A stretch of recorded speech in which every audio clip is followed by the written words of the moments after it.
Welcome to Never Shut Up. It's your boy Marcellus Wiley. Ooh, that coach's voice starting to come because we got our rosters. Look at that. I read the roster on the email and literally my voice starts to go already, getting into coach's mode. Love for you guys, man. Had an eventful weekend. Hope you guys had an amazing weekend as well. And hopefully you can make some of these itty bitties lives amazing too. Y'all know what to do. ProjectTransition.org. ProjectTransition.org.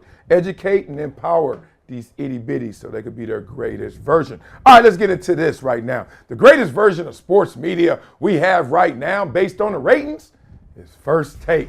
Who's the king of First Take? Stephen A. Smith. Well, Stephen A. Smith gets some help from a lot of contributors, but one that really sticks out is Big Perk. Big Perk, Big Perk. Big Perk done took that country twang and took it far, man. He's a great analyst, says a lot of good stuff up there. So right now, they were having a conversation, Stephen A. Smith jabbing at Perk, because Perk has enlightened all to the fact that all of us analysts, all of us hosts out there, let's just say don't get it right.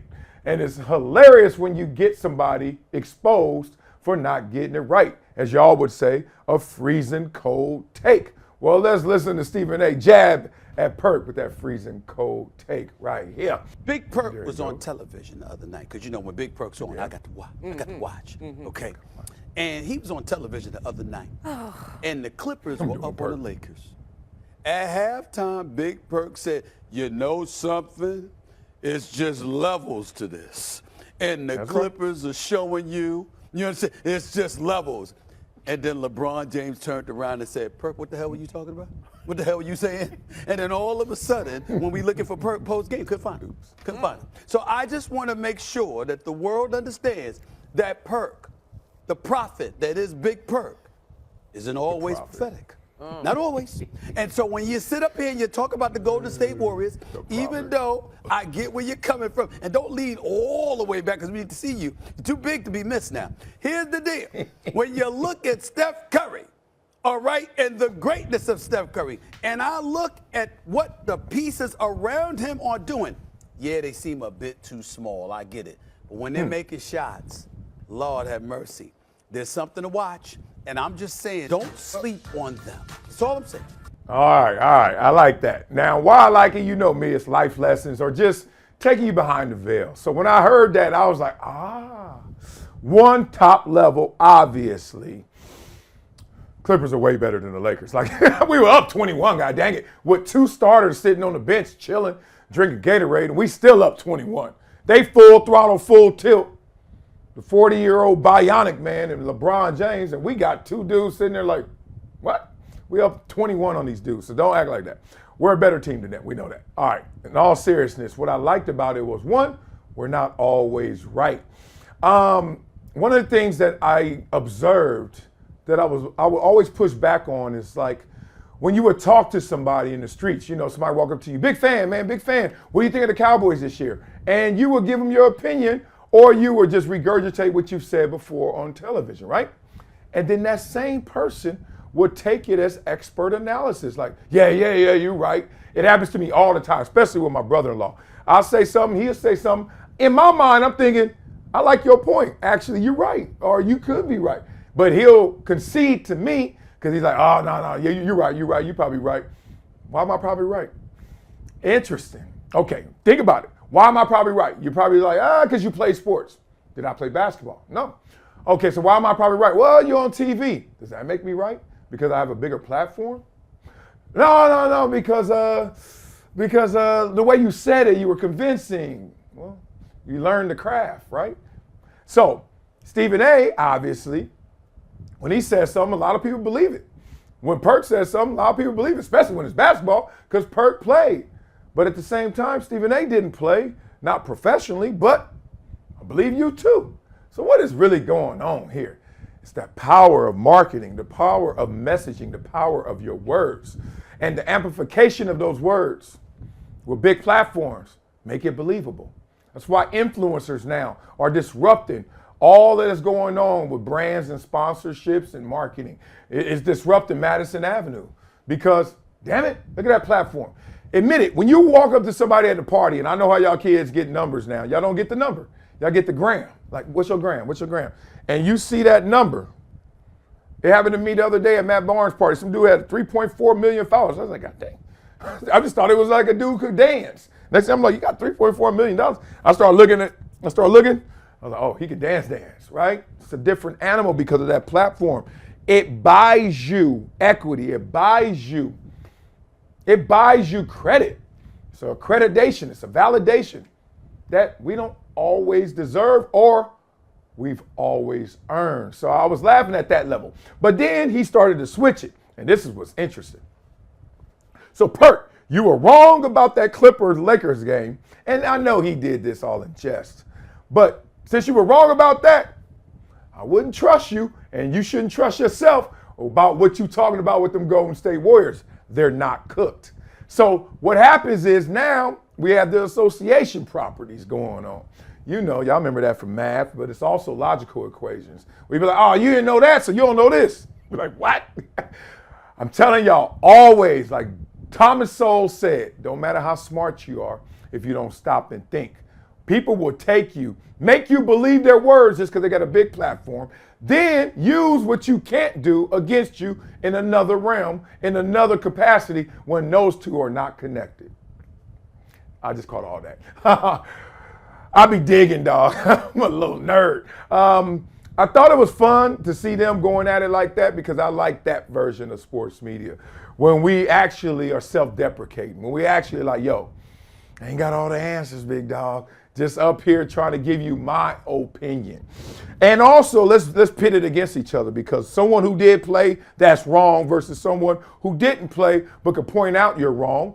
Or do you ever listen to that person fully because you like, me and you did the same thing. We don't look at it that way, right? Because obviously Stephen A has that platform. All these challenges are to sharpen the sword of sports media as it's being disrupted right now, as it's going through its changes and its challenges, right? Y'all see all different types of genres out there popping up. You got athlete with athlete. You got athlete with traditional hosts. You got just a host. You got everybody kind of just poking and prodding and peeking at what sports is because I think right now we're getting fully represented. It used to be a day where it was just, hello and welcome. And you're like, man, that ain't the game. And now you got cats taking you deep in them locker rooms, deep into them conversations, and letting you know what guys really felt, what they really feel, and what they're really thinking. So have some fun with this, man. Let me know what y'all think. What are the expectations you have of a host, of an analyst, right? Because it seems like sometimes cats be believing everything they say because I know they know how to sell it. So tell me what you think. Also, think the Clippers better than the Lakers? Duh. Y'all think the Warriors got a shot? I like that part about it too. I mean, look, if everybody's shots is falling, everybody gonna be great. And when the Warriors, they're gonna be deadly. But are they gonna fall? That's the conversation. So beat it up in the comments. Let me know what you think and what you think of Stephen A. calling Perk out. All right, let's get to another combo that I love. Ocho and Shannon Sharpe. Woo! It's hot on them streets right Man, I was playing pickleball and 3 people came up to me and said, man, you see that video of Shannon? I was like, no, what happened? And they were like, watch it. And then they sent it to me. I said, oh, spicy. Man, they on Shannon head right now. But him and Ocho were talking about something that I used to get peppered with when I played. So they were talking about gifts. And they were talking about giving gifts and, frankly, getting gifts back. When who you gave it to ain't with you no more. They whack. So let's listen to Shannon and Ocho talk about taking back purses. Let's see that. Man, Rail, you put your lips on him, he gonna crawl up and down somewhere, Rail. Yeah, I just met her 2 weeks ago. Who, Rail? 2 weeks ago, look what he bought me. Whoa, hold on. Come back in there, Rail. Hey, I know that thing. That was a 2019. I know what you paid for that one, because I got How you one know too. that? Oh, you got, wait, what you got one too? I had to take it back. You took it back? What she did wrong? You know, I mean, obviously, if you're paying $15,000, $20,000 for a bag and things don't work out, like there's some things I'm going to need back from you, mama. There's something, because what you're not going to do is be on your next date with the bag I bought for you. You gonna take it back, Ocho? Hey, I'm going to find you somebody special you can give it to. Or you gonna find me somebody on eBay that's willing to buy it? That's what you gonna find. All right. So this takes me back to my days when I was tricking, my playing days. Tricking just because I had a lot of money at a very young age, and I wasn't mature enough to express myself to all the ladies that I liked. So I would make it easy on myself and make them happy in the same breath by buying them things, expensive things. It was a flex. It wasn't always directly correlated to how much I cared. It was just like, I can. So since I could, I did. And I knew it would separate me from many men who couldn't. Not all, because there were a lot of guys richer than me. Some guys on my team that had more than me, especially in my early years. But I just knew, compared to Gen Pop, you couldn't keep up with me. So I ain't got to call her every day. I ain't got to see her all the time. I just drop one of these dimes on her and boom, there it is. Made up for all that missed time. Kind of like a lot of y'all baby daddies out there. Ain't seen your kid in months. Just show up, let's go to Chuck E. Cheese. All right, kids smiling, you feel like all things are good, right? So I've been there before. They used to really clown me because I was engaged 3 times. I told y'all this. Not proud of it, not happy like that, because you don't get engaged 3 times at one time. You get engaged once, doesn't work out. Get engaged again years later, doesn't work out.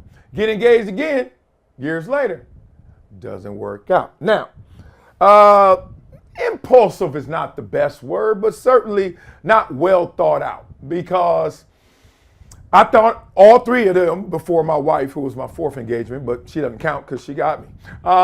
Those 3, I was thinking like, damn, I'm really here for the long haul. Let's go forever. Not 1 ever, not 2 ever, not 3 ever, 4 ever. Let's go. And I'm not going to lie. This ain't me even just trying to win this conversation. As soon as I put the ring on their finger, because I think of what I had or what was coming, both, they start flipping and switching it up. And conversations shifted. It went from, you know how it is, when you trying to become the man, trying to be on the team, trying to be the starter for coach. You know how it go. When you, yes, coach, what, you want me to get in line? You want me to run a what? An X route? What, run a 9? Okay. And then all of a sudden, when you are the man, you know you getting the rock. You ain't huffing and puffing that same way. You ain't so eager. And I swear I noticed it. I was like, oh no. And then I had some challenges, some direct conversations at times that showed me, oh, you here for that dodo. I digress. Let's talk about taking stuff back. I disagree with them, Ocho and Shannon, for this reason. I believe in a bank in the sky. That's a term I use. All my friends know about it. They know what I am, how I believe in the bank in the sky. And the bank in the sky keeps me from stealing.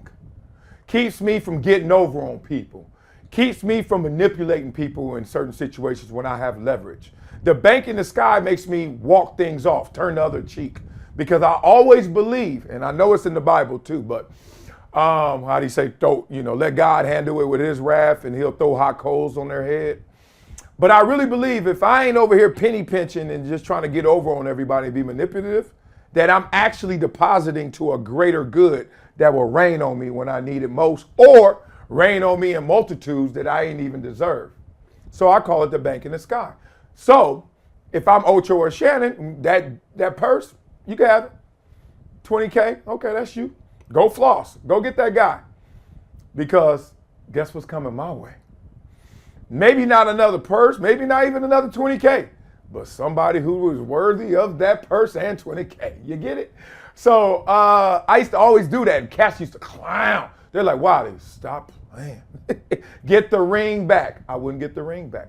Get the ring back. I wouldn't get the ring back. Get the ring back the 3rd time. I wouldn't get the ring back. Let them keep it. Let them do what they're going to do. Liquefy it. I don't know. Turn it into water. I don't know. Try to go to the pawn shop. Do you. It's yours. Because I gave you that gift out of love.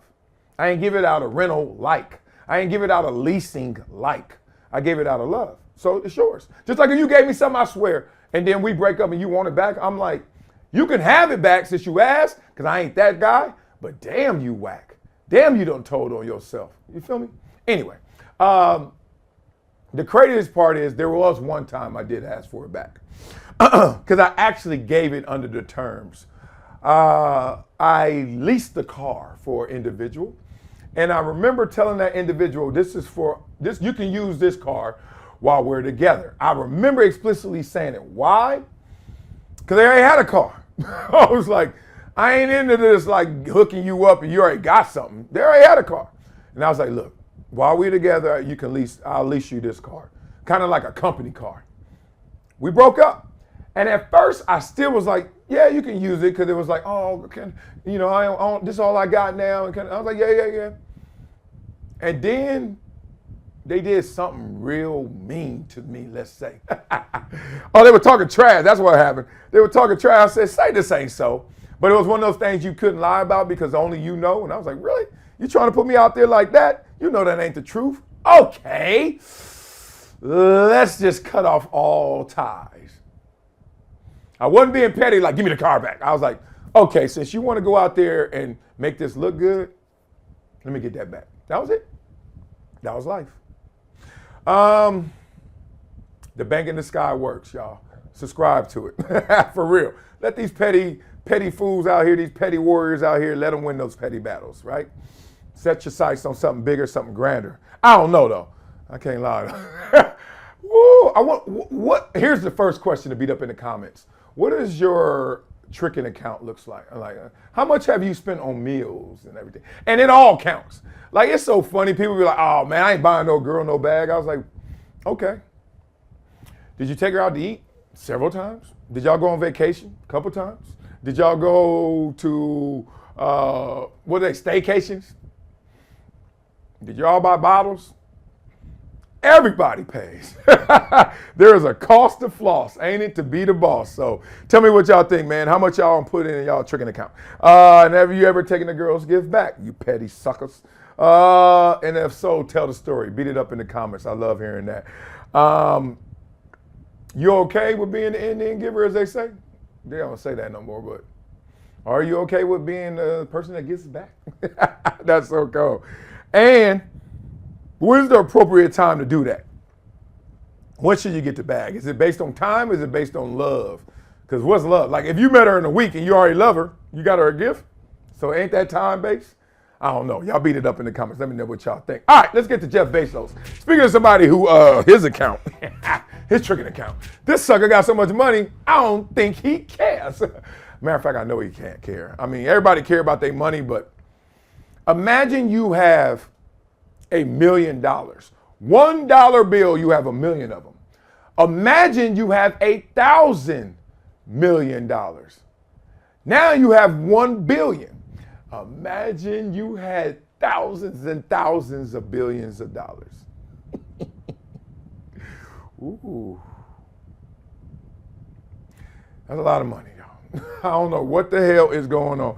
I had to take a breath. I was like, God dang. All right, let's listen to Jeff Bezos, because he was talking about how you get to a good place in life, right? The construction of life is based on a lot of biblical principles. Let's listen to Jeff Bezos talk about that. Break it down, big dog. You can choose a life of ease and comfort, or you can choose a life of service and adventure. Which one of those, when you're 90 years old, are you going to be more proud of? A young person should find something that they're passionate about to do. That's not going to surprise anyone. It's a clear thing to do. It's very hard. If you don't love your work, you're never going to be great at it. The other thing I would suggest to any young person, even before they start their career, is to really think about their choices. When I was young, I made this mistake too. You can get very fixed on your gifts. So everybody has gifts. You know, you have gifts and you have things that you didn't get gifted. Maybe you're extremely beautiful. Maybe you're extremely good at mathematics. Maybe there are a lot of things that you can be given. But those things can confuse you because they're not the things that construct your life. It's your choices that construct your life. Broke it down. I love it. It took me straight to the Bible. It took me straight to holy books. For this reason, he said your choices. And if anybody's ever read one of those holy books, the greatest gift that was given to us outside of life itself was the power of choice. And I don't think a lot of people focus in on that. That gets glossed over a lot of times when you start talking about life, as Jeff Bezos did, or when you talk about the holy books in terms of some of the principles that we extract from it. How many people talk about the choice? Remember that? I don't know what scripture it is, but I do remember overall there was a conversation about choice and the power.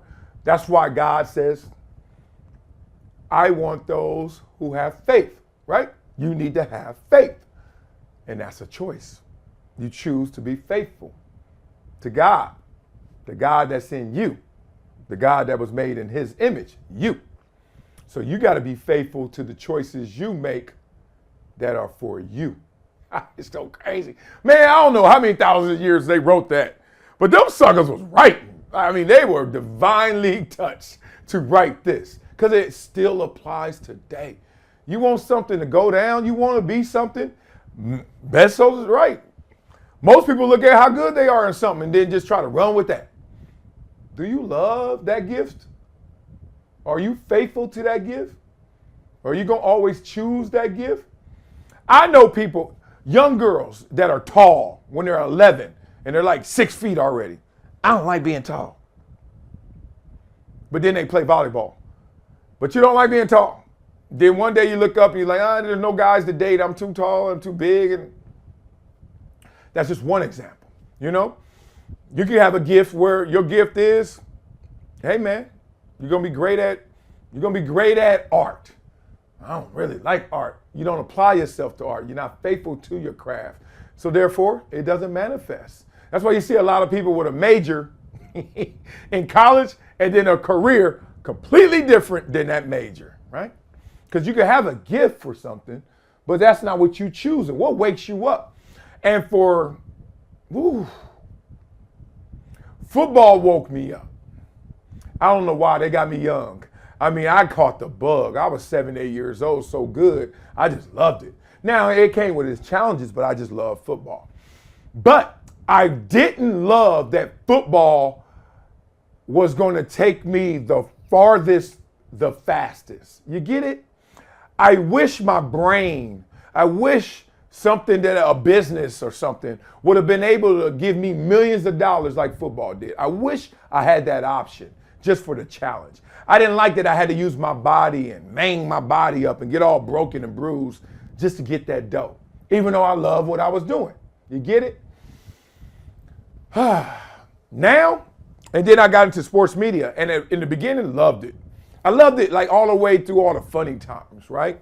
Sports Nation, all that stuff. I still loved it when it started to pivot, but when it got political, you know, when we had to start talking about how we really feel about life, we had to start telling people who we were instead of just what the game was, I started to fall a little out of love with it. Not because that shouldn't be a part of it. It's just because I saw the pandering kick in. Everybody started lying and shit. I know too many people. So I'm like, and then, you know, they your boy or they kind of your boy. And I'm just not the type to make somebody else look bad if they don't want to look bad. If they don't raise their hand to look bad, I ain't gonna strike first. But if you do, if you strike first to me, or you go at other cats, I'm gonna have to set you back. I'm gonna have to set you straight. I ain't like that part. I ain't like the lying part. I ain't like the hypocrisy part. So I started falling out of love with it. And then I was like, dog, you know what you really love. You want to be a school teacher. But you ain't going back to the 8th grade and grading everybody tests. You ain't doing that. It has to be on a bigger scale. You want to really have greater impact. That's when I went into the foundation, leaned into it. And now I wake up I swear every day, every way, all I think about is helping itty bitties. I got so pumped when I got that email talking about this is my roster. We got 6 of our 7 kids back. I don't know how we lost one. Maybe he got old. I think he old. He aged out. And we got another new kid. And we at the top of the division. But the point is, I choose those kids. The point is, I'm faithful to those kids. The point is, my actions will support the gift I have to give back. So you got to get in alignment with your gifts, or you got to listen to yourself. Stop letting your gifts confuse you, as Bezos said. Stop letting your gifts dictate what you got, and start to look at the choices that you make. Start to be faithful to those things you choose already. And we all got them. Now, they all ain't good sometimes. Chasing girls. I love it. Like, you know what I mean? But you can reverse engineer it. What wakes you up? What will you do you're going to be like, I'm tirelessly always doing this. No matter what, I'm always about that. Maybe that's your gift. Instead of, oh, you're tall, oh, you're big, oh, you're smart, oh, you love art. Like, maybe it's something else completely different. So I would love for you to scan your life to figure that out, because that's dope. Getting a little bit back to the holy books in it. The greatest part about it is that is the formula for success. Those choices, that discipline that is faithful to your actions.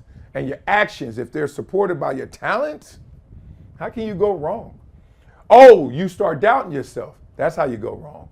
Every time I go and talk to these kids, I say something that's extreme. Extreme. You make your dreams reality. You can become anything you want. Say that to a kid. Say, you can become anything you want. Oh, you don't think so? And that's why you won't. Walk off stage. It's just that simple, y'all. So we all trying to work on that mechanism of belief, that mechanism of truly choosing what you truly feel, what you truly believe. Got to make all those things go together. That's when you start to have your success. So do you agree with him? Because I know I do. Choices construct your life. How many people really think about choices? You just think about consequences, or you just think about gifts. How many people y'all out there think about choices? And talk about the choices you made, the greatest choices you made that impact your future. I give you one. For me, one of the greatest choices I made was actually keeping my academic balance. Because there was a time where everybody was saying, if you're gonna ball, you gotta ball first. And I was like, nah, dog, you gotta study too. We in class too long to be just thinking about ball. And I'm so glad I did, because it's not like you gotta be smarter than everybody. If you just choose to be smart, which is take advantage of the time you're in class, take advantage of office hours, take advantage of the connection you have with a teacher, apply yourself to studying, you're smart. You're not a genius maybe, you're not intelligent maybe, but you're smart because you're making smart choices. Simple as that. You can get good grades doing that. And then you can just accumulate knowledge. Next thing you know, you are a genius or intelligent or way smarter than you were. How about that? So beat it up in the comments. Let me know what y'all think. All right, y'all, coming up next, Never Shut Up. Funk up some comments. Hit you with a Wileyism. Next on Never Shut Up, Branks TV, Reach TV. I like doing this. Go get it, man.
Welcome back. Never Shut Up. It's your boy Marcellus Wiley on Brinks.tv. Go to Brinks TV. Check us out over there. Much love to you guys as well. As you know, Project Transition is my heart. If you care anything about me this much, you'll leave me your email. Go to projecttransition.org. Or if you care this much, you'll leave a donation. You care this much, like the kids be saying, you love, love, love me.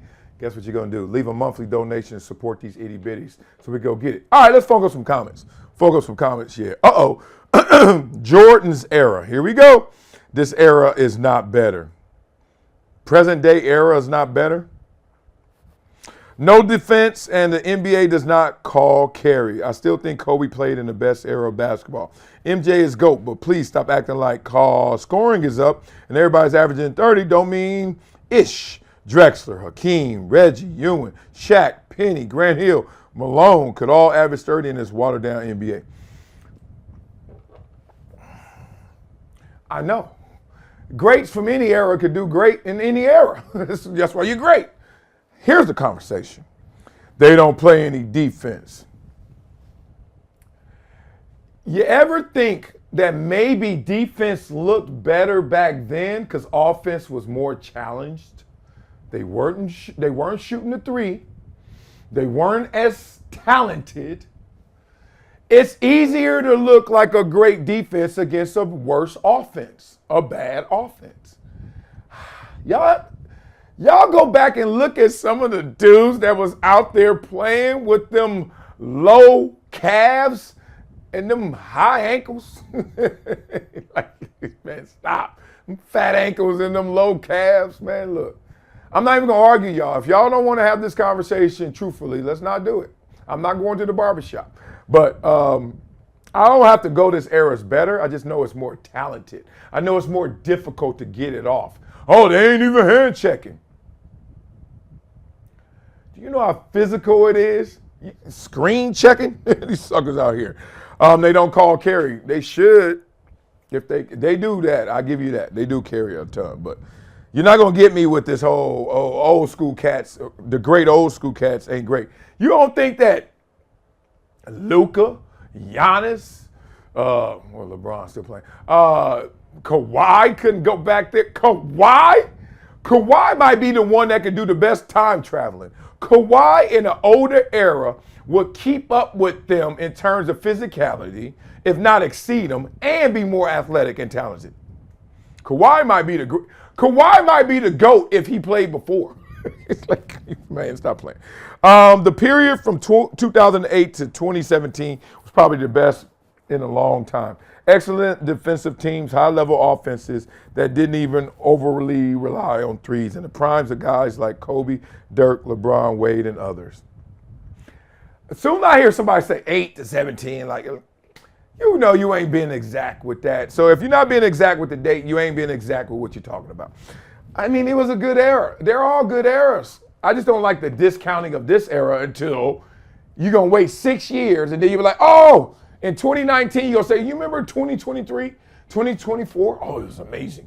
That's what you just did with here. Because I bet in 2010, 2012, you wasn't giving that era credit. That's what we do. We look back and give flowers. We don't like to give them on the side. Real talk. Here's another one. Let's get it. Oh, man, y'all saying the same thing. Let's go to the combine. I ain't hearing no more Jordan talk. What kind of sports person doesn't understand the significance of the combine? Marcellus Wiley hit it right on the head. Yeah, I don't get this whole combine bashing. Either you didn't go or you don't know how football really is broken down. Use me against me. Use you against you. If I can vertical jump 30 inches and play football, or I can vertical jump 40 inches and play football, which one you think may play a little better football? If I can run a 4.81 in the 40, or same weight, I can run a 4.61 in the 40, which one you think is going to be better? Stop saying, well, all 4.61s ain't good. No, but me as a better athlete is better as an athlete, better producer. Why y'all think LeBron's still killing people? He's still a super athlete. He was already born and raised an insane athlete. Now the sucker even better. He kept it. He sustained it. Next level. Rap music. I think with your view on the influence of music, it's only coming from your experience, like you said, before you got into it. I had plenty of homies in high school who jumped into dealing purely off Gucci back when he was big because they thought it was cool. I myself am not influenced by lyrics, but I have seen others and homies be influenced off them. I think it just comes from the state of mind you are in and how easily influenced you are, etc. Love the show, brother. And I love your comment. I've always said that. My experience is my expertise. And I will say, I know some people who are very easily influenced and rap got to them. Stuff gets to them. My wife's easier to influence than me. Like, if you're a stranger and you say something to me, I am not looking at you as a human being. I'm looking at you as someone who just tried to transfer information to me, and I'm listening to the information. If it doesn't fly, I will tell you that doesn't fly. If you tell me I suck, I will tell you no, I don't. If you tell me I'm great, I'll be like, thank you. I don't know you, dog. Like I can't give you power because you ain't powerful to me. I give you a baseline respect because you're a human being. That is it. People walk around here giving people power.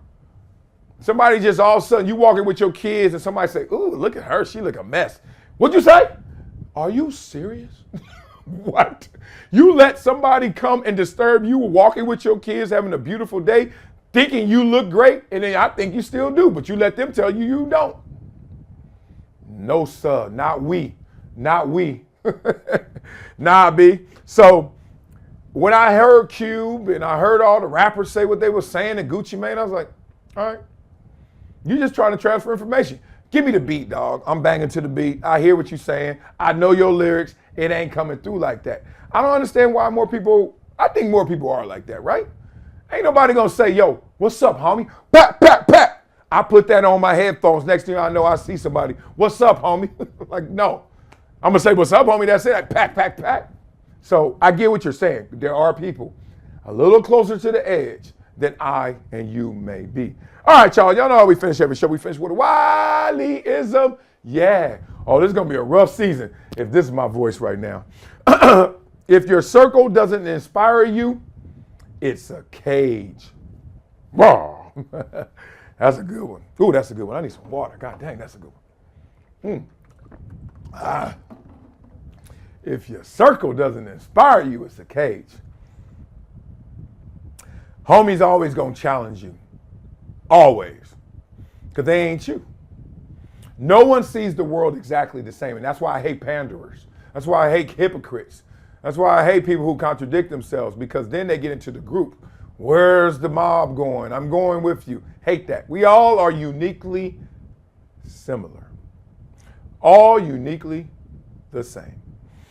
Unique though, right? So I love when people express their uniqueness. And when you do that, people are going to be like, I don't know about that. I don't know about that. And it's on you to be strong enough to take that challenge, strong enough to explain yourself, strong enough to show your work. And your circle is supposed to be like, all right, go do that. I got you. I don't agree. I don't know if it's going to work, but I got you.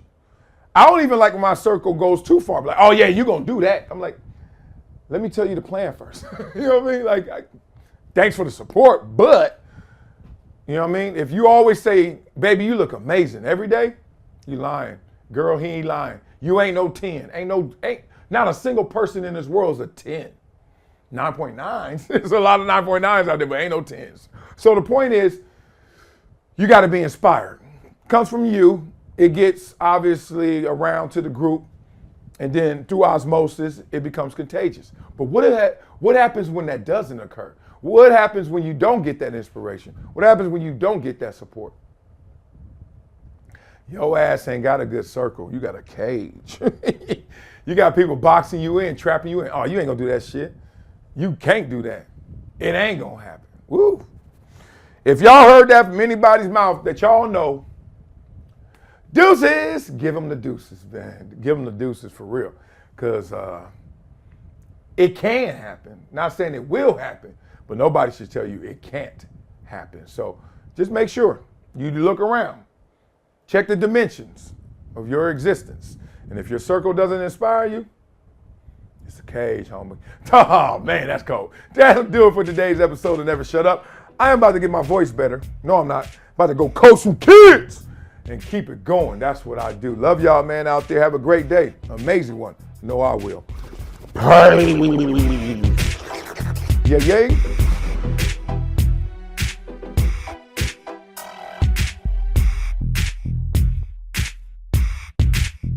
Stage a lot faster. Oh, I'm so honored. I'm so inspired to be here, and thanks Shine Global for this award, to be recognized for doing the right thing, to be recognized for doing good things, and trying to inspire others for their own greatness. I'm just a kid from Compton who at an early age, had to look inside to find my opportunities, because on the outside, there were so many whispers and sometimes yells of, I couldn't make my dreams a reality. And thought that was very unfortunate, but I was thankful that I never internalized that chorus that was around me. I was a kid that understood that you had to be greater than your greatest excuse. And I had a lot of excuses. I had a lot of reasons to have self-doubt. But I was able to develop my inner power, discover that inner power, and make sure that I showed the world exactly who I wanted to be. And it was really simple for me. It was to make my dreams a reality. There was nothing more to it. And as I now stand here, just a few miles from where I grew up, where that adversity still is strong. And as we see through these movies, that it's worldwide, not just in our locale. You see the suffering, you see the gangs, you see the drugs, you see the poverty. And there's always one common escape. It's that inner power, it's that ambition. It's having a voice that's louder than those surrounding voices. And I'm on a mission, a global mission, to make sure that that inner power inspires all to not only give, but to receive the blessings that come from giving. And I'm up here right now as a guy who's challenging everyone to give their 3 T's. That's time, that's talent, and that's treasure. Human capital, financial, whatever it may be. Let's invest in each other, because we all have to coexist here together. And as I look around and I have a foundation that really inspires these kids to become their greatest version of themselves, and to look in the mirror to make sure that they're greater than their greatest excuse. It gives me my greatest passion. I was a kid who wanted to be a school teacher, but because of my height, weight, and speed, I became a football player. So I took that helicopter ride up as high as I could, but as I was ascending, I never forgot that I was once one of those fork-in-the-road kids who was shot at many times, who had to navigate around adversity every single day, who had to waste so much of his brain power just trying to get home every day. And so many experiences that sometimes you become desensitized to. But in reality, that is someone else's reality. So I'm so thankful to stand in front of all of you guys as an example of the kids that we're trying to affect, the underserved, the underprivileged, those who are told that their hardships are greater than who they are. But hopefully we can inspire them all to look inward, because everything they want out there is already in here. Appreciate you guys. BetUS, America's favorite sportsbook, where you can bet on everything, anytime. Sportsbook, casino, horse racing, live betting, and more. We have the best bonuses in the industry. That's right. Get a 125% sign-up bonus, and to celebrate our 30-year anniversary, we're giving up to 30 risk-free bets, a truck, Super Bowl tickets, and more. Don't miss out. Play smart. Join now. BetUS, where the game begins.